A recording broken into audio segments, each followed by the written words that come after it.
Harper Radio listeners. Welcome to Global Education Unpacked, where we explore how college classes are being internationalized, the role of global concepts in coursework, and how study abroad and virtual exchange are shaping students' experiences. I'm your host, Marie Lapidus. This podcast is recorded live at WHCN Radio, produced by Matt Byrne, and features our theme music that you're listening to right now, mint by DJ Double Dip. Today, we have an exciting show, one of my favorite people. I'm joined by Angelica. Did I say your last name right? Yeah. Close enough? Pretty close. Okay, you'll have to say it the right way. She is our program specialist in the Office of International Education at Harper College. She brings a wealth of knowledge and experience in supporting global initiatives on campus, including study abroad opportunities for students, faculty collaboration, and cross-cultural engagement. We'll talk about her own international education journey and how she helps bring opportunities to others at Harper. Welcome, Angelica. Say hello. Hello. She is nervous. I don't know why. This is so fun. Yeah, I think it's going to be fun. It's going to be very fun. You need to, it's just you and me, just chatting. Okay. You and me chatting. We're going to try. Yes. So the name is Racco. Racco. Yeah, apparently my father-in-law makes a big deal about that. But I embraced it, the Racco, because my maiden name is Iafidiola, so I grew up with nobody being able to pronounce that. So when I was presented with an option that would be a little easier to encounter the first time, I was like, okay, I'll take it. Speaking of last names, I feel that for a Russian, my last name is so normal. Because fabulous, right? None of these 20-syllable long names ending in an OV or something else. They are a little intimidating, I'll tell you. I have some kids in my kids' teens that sometimes when I come across the last name, I'm like, Jimmy. We'll stick to the first name. Yeah. The one thing, though, with Russian ones, just letting everybody know, when you hit a Russian last name, or probably Ukrainian or Eastern European potentially, but Russian for sure, they sound by the syllable how they're written. So, you just read it the way that it's written. Just take your time. Just take your time. Take syllable at a time, and you'll be okay. That's a good recommendation. Yes. So, see something new you learn on Global Education Unpacked every single time. But I want to ask you, Angelica, tell us about you and your path, and how you started out, and how you got to be our program specialist, and how you came to the United States, because you're one of my favorite people here on campus, and I think it's because you and I, we like immigrants, we can make jokes, and, could be inappropriate if somebody else did it, but for us it's fun. We relate. We connect on the fact that, we're not, U.S. natives, so it's, although, most of the people here are immigrants, right? But anyway, tell us about your journey. Tell us about yourself. We're the living experience, right? At least one version of many. Absolutely. I loved how in your question you said go as way back as you want. So I was like, oh my goodness, how way back are we going to go? But I think I came across international education when I was back in college. So I actually went for my bachelor's was in business. And I was presented with an opportunity to do an internship in an advertisement agency, and one of our customers was, one of our clients was an exchange, program exchange agency. And after we did a fair for them of the opportunities that they had, I was just so excited with what I learned about that. I never even contemplated that for myself. So I connect with a lot of the students that sometimes when we talk about study abroad, they didn't even contemplate that, because that was me back when I was in college. Where did you go to school? So I was born and raised in a fairly decent size in Brazil, really close to São Paulo. But my dad passed away when I was 11, and at the time my mom chose to move to further the interior, we call, like further countryside, to be closer to her family. So it was a very nice place to grow up because it was not too big, but not too small. And that's where I went to college. It's called Ribeirão Preto, which I think stands for like Black Creek. Yeah, it was a university called UNAERP, which is University of Ribeirão Preto.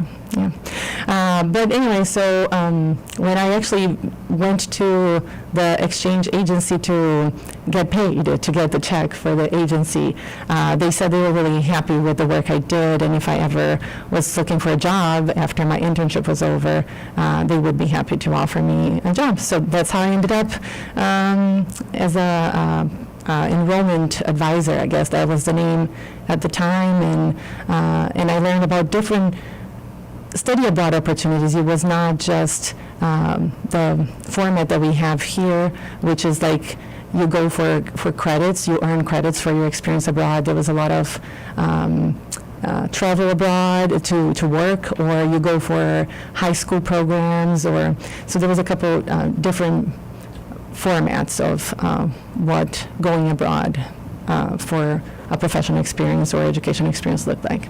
Yeah. Well, I want to add, just, interject really quickly for those students who might be listening. This is how internships work. Like, you do an internship and there's potential to get a job. So, look at those. Those are important. You should do internships all the time. And one of them may just be an experience, but the next one may be one where people say, we're going to hire you. This happens everywhere, obviously. Yeah, everywhere, literally. And in all the different fields, right? I feel like you get exposed to potentially a niche in the field that you didn't even explore before. And that is a great example of how through a business degree, I found my passion in international education. So exactly. Well, a business degree. So I love business degrees. I'm a little biased, as you can say, because I think you can use them for just about anything, right? Very, very true. And by the way, in the United States, business majors are #1 chosen major. Again, not surprising, I think. Not really. Except my enrollment this semester, people start signing up for classes because the college is up, but my enrollment is down. So somebody needs to start pushing the business classes. Advisors? There's a whole group out there. Come on, people. Yeah. So how did you get to the United States? Yeah. What's your path in that? Sure. So when I joined this exchange program agency, I was inspired by have some experiences myself, right? I thought that would not only give me perspective for professional purposes, but I also wanted to experience myself so I could connect with my potential clients. And by having those experiences, I had a couple in that period of time. I ended up meeting my now husband, and when we got to the point that we had to decide if we were going to make Brazil of our forever home at the time or the U.S., we ended up here. She says joyfully. Well, both countries have great things and some challenges. So yes, it's home now, and it's great. Yes, and you go back home, visit often? We do. I'm very spoiled. I ended up marrying someone that works in the. He works for an airline, so it makes it very, very convenient to visit not only Brazil but around. And how did you end up at Harper? Yeah, that is an interesting. That's an interesting one. I actually live in our community, in our district, and I was between jobs because for personal reasons, and I ended up finding a part-time at Harper just to rejoin the workforce and start slow again. And once you're at Harper. Yeah, I know. Yeah, forever. It feels a little bit like that now. Yes. But it becomes part of the family, right? Now yes. It's a little family here. Exactly, it is. I feel, the more I've gotten involved in the international education side, the more it does feel like a family, and we all kind of stick together. Yay, little sis. Yeah. Yeah. So what excites you the most about working with students at Harper when it comes to global learning? Yeah, I think everywhere, not specifically to Harper. I feel like when students are going through this, we call global learning or intercultural learning, I feel like there's this expansion of the world, right? I feel like they, and I think by the world becoming bigger, their role in the world becomes, they understand themselves a little bit more.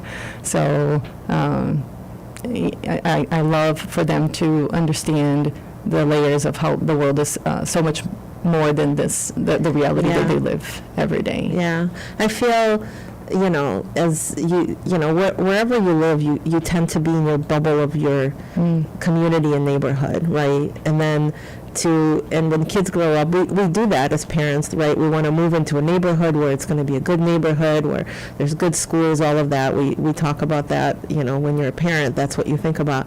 But as kids grow up, they end up being in kind of a bubble because they're usually not as exposed because they are just in this community, right? But, and unless you get them into traveling or maybe even travel sports or things like that, some kind of team where they can go see other places, but they're usually very much in a bubble.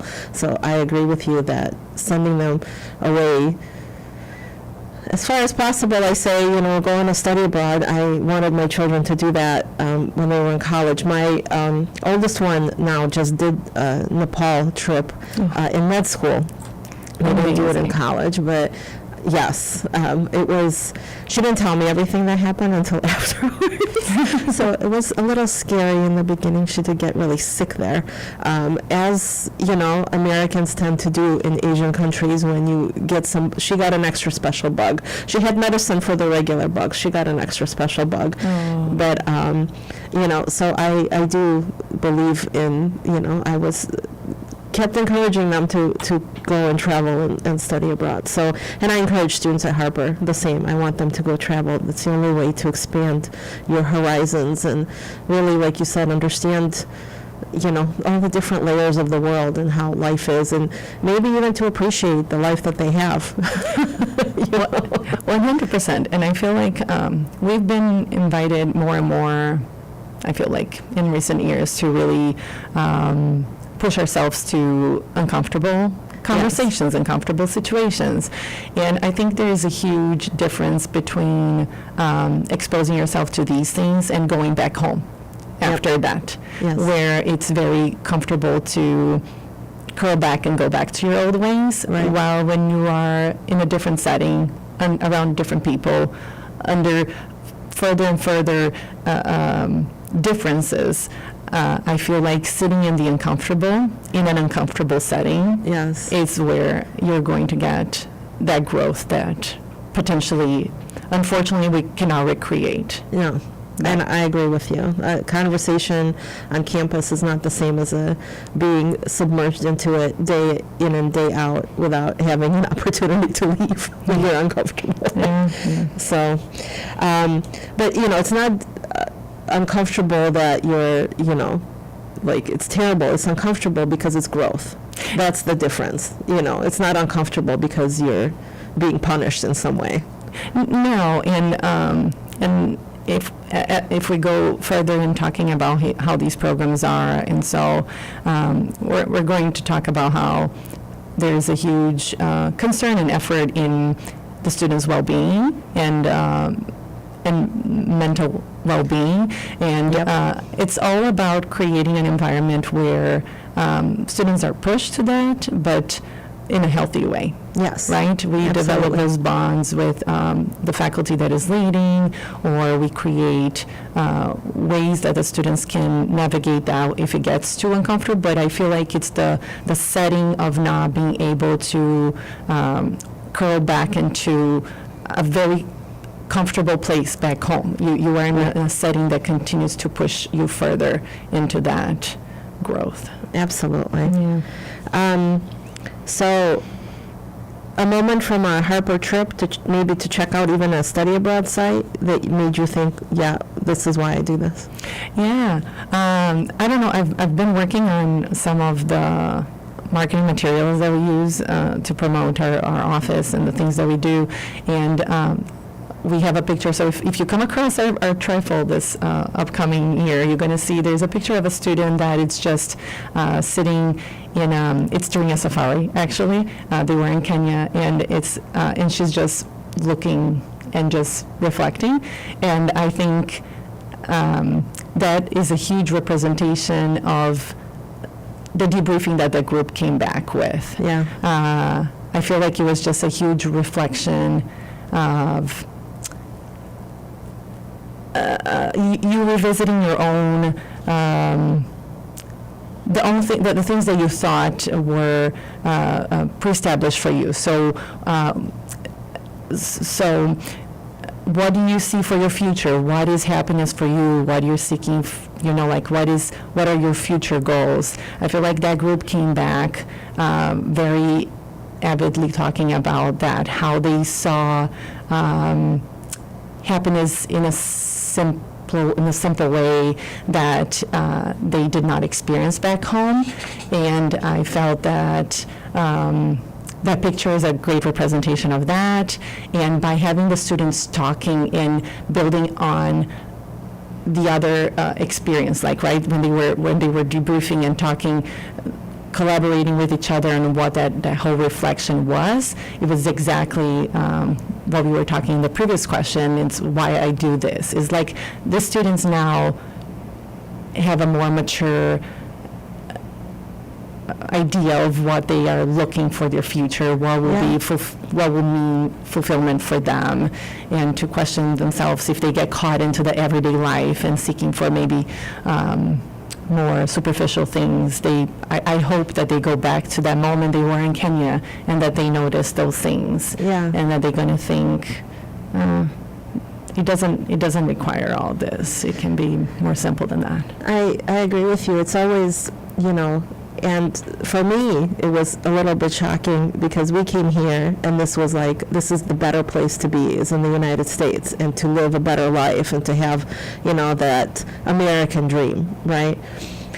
But when I travel, I see other people having the non-American dream and being very happy having their dream, and sometimes I'm a little jealous of their dreams because it's not, I always say life in the United States is, I think, by far the easiest life from around the world.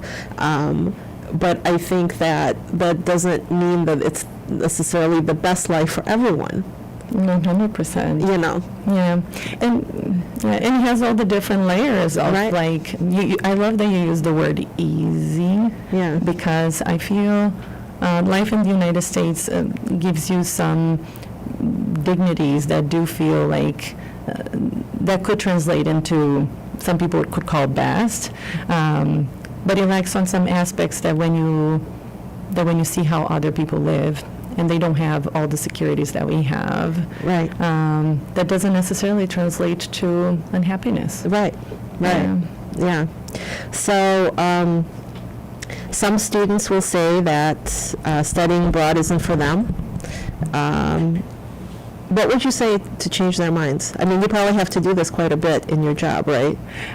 A little bit. Well, I guess people show up to the international office already thinking to go on a study abroad, or maybe consider it.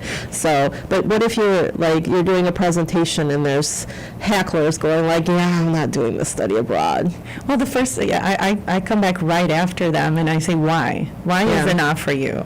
Because I think most of the people that think study abroad is not for them, it's because there is a challenge that they need to overcome. Yes. And most challenges, by chit-chatting with a student, we find creative ways to overcome. Yes. So I think specifically at Harper, I come across the two most common challenges that I feel students have to overcome. They are financial concerns, and the other one is a lack of understanding about how truly study abroad experiences can be meaningful to them. Okay, and so I think the financial concerns, the financial challenges, they are very straightforward, and I feel like throughout my time in the office, I've been there for 3 years, I feel like slowly I'm getting better and better in how to communicate or exemplify to students how we can overcome that. So there's definitely there's definitely scholarships, and some things that I've been doing now in my presentations is even show actual examples of students that are either abroad at the time or they have just come, gone and coming back, and how the cost of the program was supported with some of those efforts, and how much students had to pay out of pocket. So financial challenges are getting easier and easier to communicate to students how we can overcome. But the other one, I feel like it's more nuanced, it's more challenging, and I feel like one of the things that adds to that is actually connected to what we were talking about before, the challenges of recreating what you experience abroad. So I think a lot of students, they think we live in an incredible, diverse, international community. Our district is super, super international. Like I said, I live in the district, and my kids are in elementary school, and last year the teacher invited all the kids that spoke in different languages to put hello in their native languages, and they put at the door. And when I was visiting the class, there was like over 10 languages, and I'm like, this is so exciting. Like, I love that my kids are exposed to that. However, I feel like by students thinking that through your community or through entertainment, you can really, really grasp those different intercultural things. And in reality, you are exposed, but again, you don't push enough in a local setting like you would when you are immersed in a different place, in a different culture. I agree, and the thing is about having a different experience. Yeah. It's maybe you being immersed into a different culture, and there is immersion here because we have all these different cultures, like even in this room right now. Yes. I think we have all these different cultures, but it's not the same kind of immersion. You want to have other kinds of immersion experiences, and I think it's a comfortable immersion experience when you are here, again, because like you said, you can go home and you can, kind of be in your own. But when you are abroad and you are there, you cannot, instantly go home and go back to that, unless you hide, in your room and under a cover. So you get to be immersed in a different type of way. And I think there's nothing wrong with either one, but I think you need to have both of them. Like, it shouldn't just be one. It should be more than just one experience, because I have all of these people around me, because they're also in the United States with you. Mm-hmm. And living this particular life, not necessarily their particular life that they would have lived in their country. And I feel like it's one thing for you to get exposed to something that is different from you, and then you go home and you say, oh, that was cool, but it's different, and it's not how I do it. And then when you're living, the next day, there's an additional piece to why is it the way it is. Right. And the third day, you actually tried that, and it actually doesn't feel that bad. And then on the fourth day, you actually start enjoying. And by the time you come back, it doesn't mean that it changed you. You're not going to embrace that forever, but you understand why the person does the way they do. Yes. And you might even do every once in a while just to reground yourself. I agree. I go and buy all the food that I ate as a kid and eat it now. And I can find it now because we are in such a diverse community, and all the stores exist, and you can even do that. And that's just food, right? I mean, that's just one thing. It's one of my favorite, though. Yeah. You and me both. You help faculty plan short-term study abroad programs. Yeah. Anything interesting, surprising about that process when you're working, like with me, because I'm doing one? I'm glad that you finally put a proposal. Let's just say that. I'm excited. I have a good proposal. After I learn how to do this is the key, and I think I want to, kind of emphasize that. You have to learn how to do the proposals the correct way, because it is a process. So, like you may, I was kind of thinking like, oh, this is a really cool study abroad. But people don't understand that because they haven't been where I've been. Like, I went to check out the site, I went through the process, I know what they're doing there. You have to explain that when you're applying through a college to, to have it formalized and all of that. You can't just be like, oh, this is a really great study program.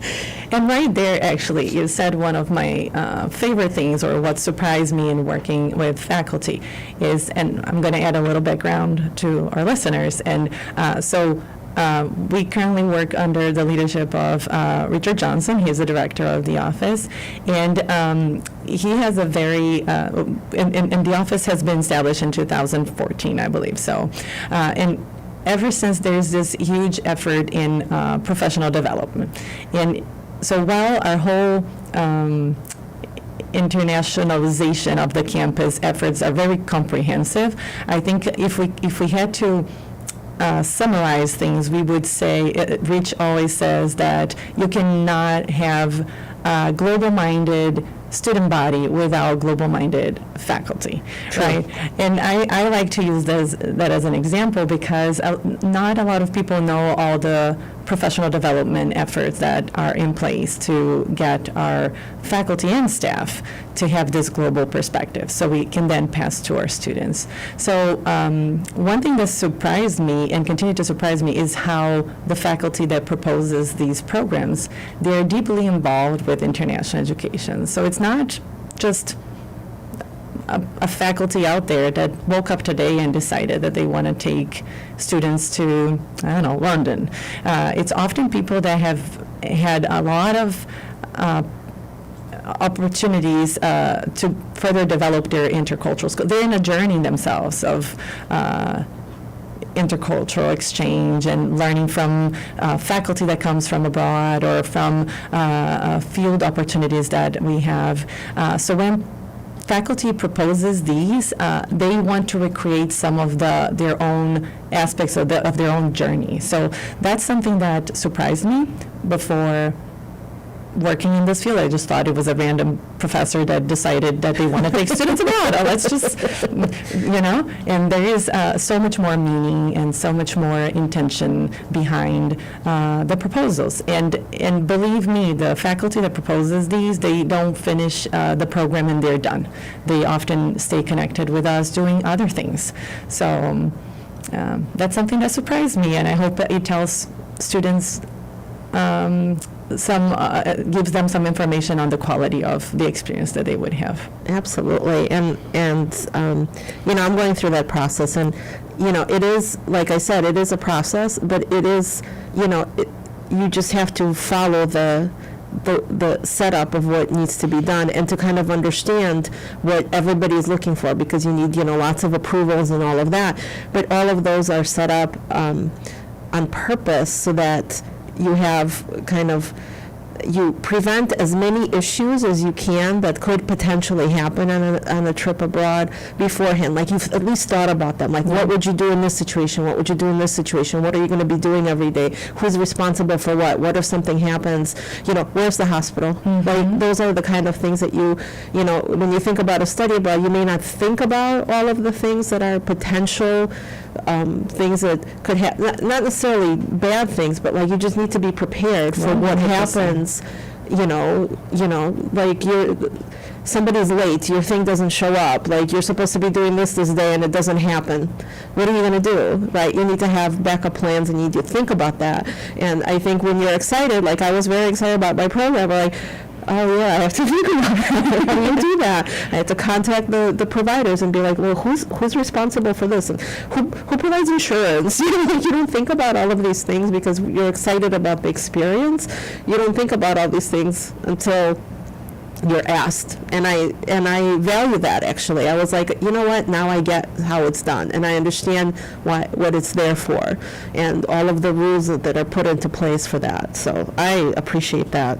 So and the exciting thing is, I think throughout the process also you were connected to other faculty that propose other programs, and I think this exchange is so valid because in addition to we get a faculty that is super excited, right, and then we I imagine as you guys come with this bowl of excitement, and we help to kind of sort things in this bucket. Yes. And maybe bring up some additional organizational tools Yes. that I didn't think of. Yes, exactly. And I think that's wonderful. And I am thrilled that we have an office that can help you through all of that. Like that you're not going to end up in a different country with a bunch of students and being like, oh no, this is my situation. Again, the bus didn't show up. Like, what am I supposed to do, right? You've planned for that. Like, there's backup plans for all of these things. And, there's a storm, like you never know, like things happen. Yes, you see, it's very important to have an office of international. Yes,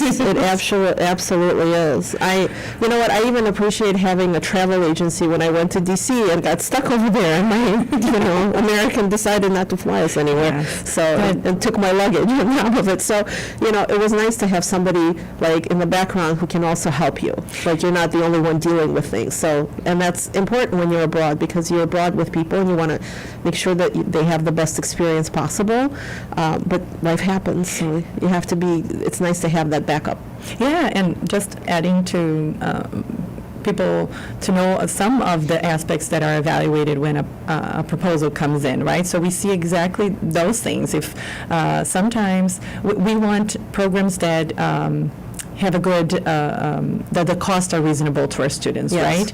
But that can never come at the expense of safety and risk management. So we always like to have someone on the ground as a point of contact. We always have some sort of insurance. So throughout the evaluation to get a program approved, a lot of things are taken into consideration. So hopefully when students choose to join, they feel safe. Yeah, safe, and I feel that. So how do your Brazilian roots influence your approach to global education and cultural exchange? Does it come into play? Like, hey, I'm from another country, you should all go. Because that's how I feel. I think culturally speaking, Brazil shares a lot of some of the, I don't know, how would I say, like the joy and flexibility of like Latino culture in general. So I think a lot working with students when you're presenting for them to go, it's like that openness that I think it's very much part of Latino culture. It's just like joy and happiness and openness. So I think that I bring that a lot. And Yes, you do, because I certainly don't have it, and I'm glad that you do. Eastern Europeans are different. Like, you have all those memes about our faces never changing because the emotion is always the same. And then everybody else is just happy, But I think that is the joy of international education is built in exchange. And I think that's exactly what it is. I feel like we find a beautiful balance between my overjoy. You're overjoyed, and my Okay, you ground me. Yeah, that's what it is. It's a balance. and you make me excited. Exactly. Yeah, And you keep me grounded a little bit. Yes. Well, it's not just me. I'm not that bad. Not at all. Place you visited that changed your perspectives. Yeah, so that is tricky because I feel Besides your home. yes. Well, that changed a lot of different Right. perspectives throughout life. But I feel like I am the kind of person that I like to do a little research when I go to places, but I like to leave a little space for not over preparation. Like, I don't want to. I want to be surprised by a few things. So I think every place that I've been, they have surprised me in different ways. So what I do like to share as an experience was actually a place that I went with a little bit more of a structured goal, and I came out with something more profound. So when I was in grad school, I did a study abroad to Greece that was really, really focused in education and education for refugee population. At the time, it was in 2019, there was a lot of challenges with Greece in that matter of controlling and supporting the refugee population that was arriving there. And we did so much study in that and like resources that were available, or politics and all that. But after going there and being with the people that were doing the work, Greek people are very, very proud of their culture and of Absolutely. so it really instilled me like a whole reflection on like the concept of citizenship and what makes one citizen of that place, and what rights should a citizen have that another human being should not. So it's just going back to the question, I just always encourage students when they are going into these programs, there is a bigger goal, but be open to the other surprising things that will come your way, you know. And that was one that I had kind of not so long ago. Yeah, it was a long time ago. Well, you know, I'm kind of a little bit on that topic. I read Yuval Harari's *Sapiens*, and that absolutely, that book has changed my perspective on the human race altogether. Interesting. And he talks in there, you know, because the *Sapiens* is kind of like the history of the world. So he's a professor from Israel, and he took all of his, I guess, notes or class notes or whatever, and made a book out of them, because people were like, you need to write a book, because he would present this to class, right, because he teaches history. And when you look at it, like, as from beginning to end, because when you go to school, you learn history from this year to this year, or in this area to, very fragmented. Very fragmented. And when you put it all together, it is, like, it was eye-opening, and you would think, like, but, like, it was eye-opening to see, and there was this conversation of, who actually owns land, right? Not, like, why are you not an owner here, but you can be an owner there? And, like, what, just because you were born someplace, now that land is yours? Like, why does the United States own the United States? Yes. And kind of to your citizenship conversation, Yes. like, why is movement not allowed? Why can't humans just decide to live wherever they want to live? Yeah. And there's all these rules. So I totally, like, that conversation still, and that book has, like, just opened up my mind to, like, all of that conversation of, like, who are we? And it's, after I read his book, I just, like, humans are just horrible. Like, we are horrible species. We kill everything, like each other. We kill nature. We kill, like, whatever we get our hands on, destroyed. And you can see that all throughout history, and it's just amazing. Like, just amazing how we are. Like, it's so nasty, but. And I think it's amazing how we do so much of that in a way to preserve what we value, right? I don't know.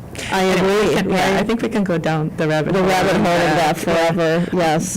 But I just want to point out that recently, actually, I read about, I think I read in one of the international education newsletters that we get, and it was a testimonial of a professor that took students, and they were analyzing immigration right down in our south border, and he said that there was just like an hour reflection when they just stopped in front of the border, and it was just a matter like, can you imagine how your life would be if you had just been born a few feet away. A few feet away. Yeah. So to your point, yeah, and it's all social construct, right? All social construct. And the same, when I went to Panama to check out the Panama Study Abroad site, we went to the Panama Canal. And so around the Panama Canal, it used to, the United States owned the land, right? So if you were born close enough to the Panama Canal in Panama, you were a U.S. citizen. But then you're still in that country. Yeah, that is right. Like, it was crazy. It was really crazy. Yeah. So, and the conversation's funny, and I'm not going to get into it. But the Panamanians have now built another part of the Panama Canal that they have done themselves, and they, like, for the bigger ships, and it's like, modern and more modern than what was built before and whatever. And just the whole concept of, like, oh, we're going to take it Yeah. But it was fun. It was fun to see that. Yeah.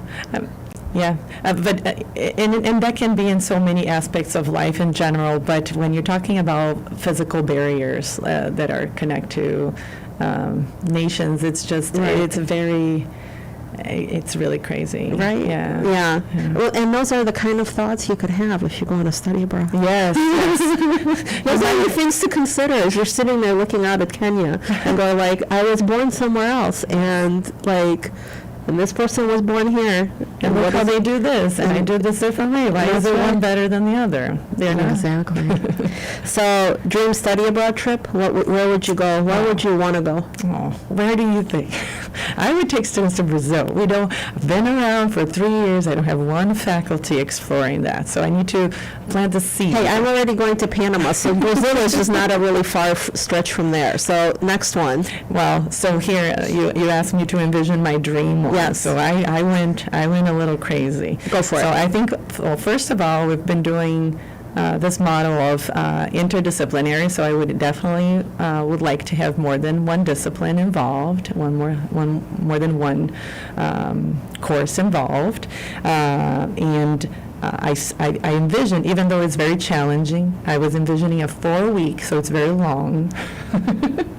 I spent a year in France, so to me 4 weeks is nothing. There you go. Yeah, you know. We have a group in Germany right now. They're going to be there for 4 weeks, so it's possible. We can definitely make it happen.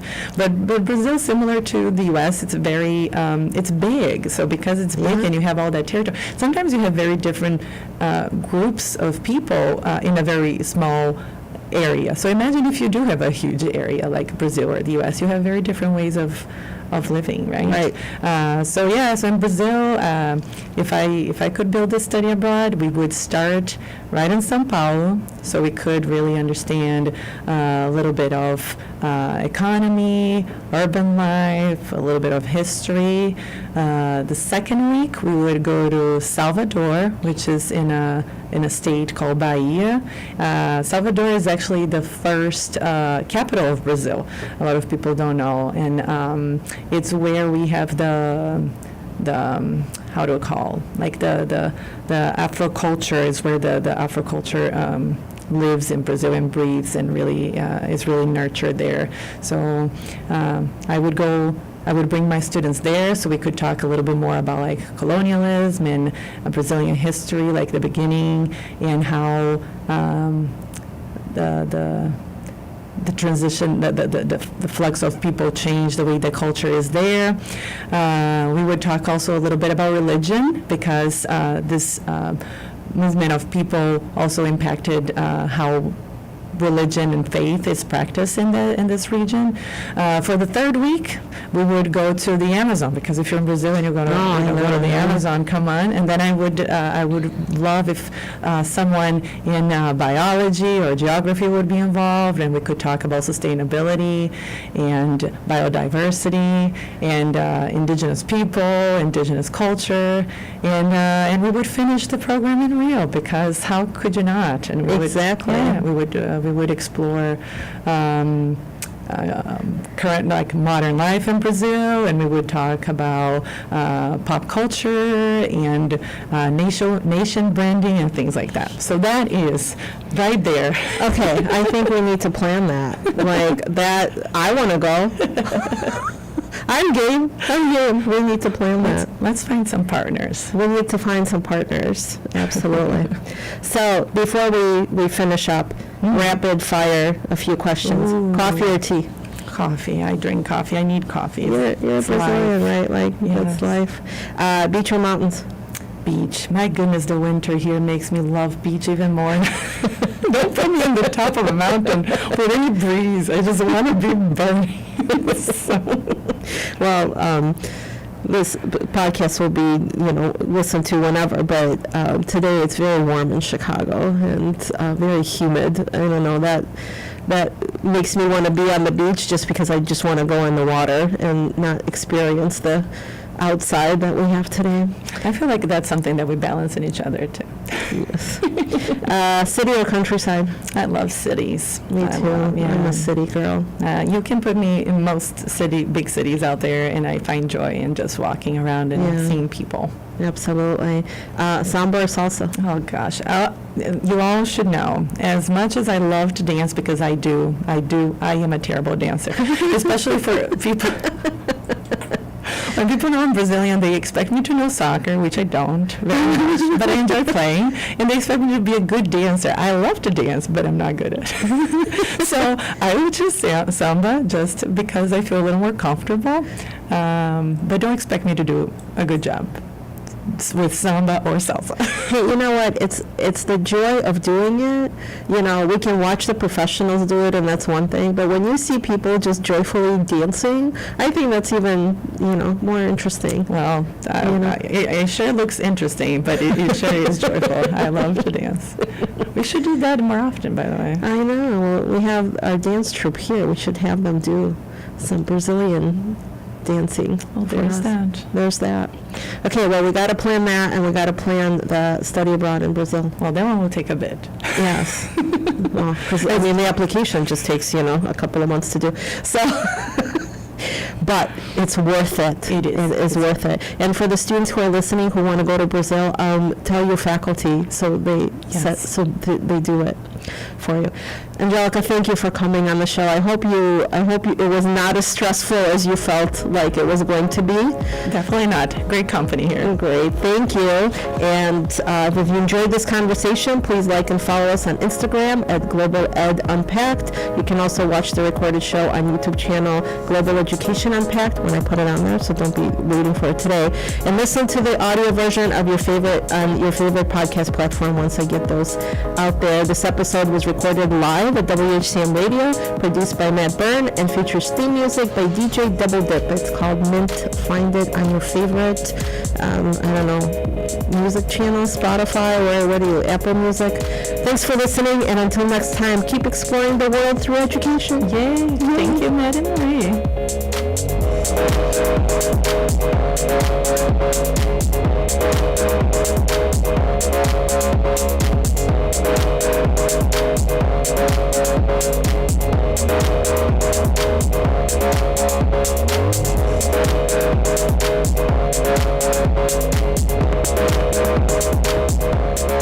Thank you.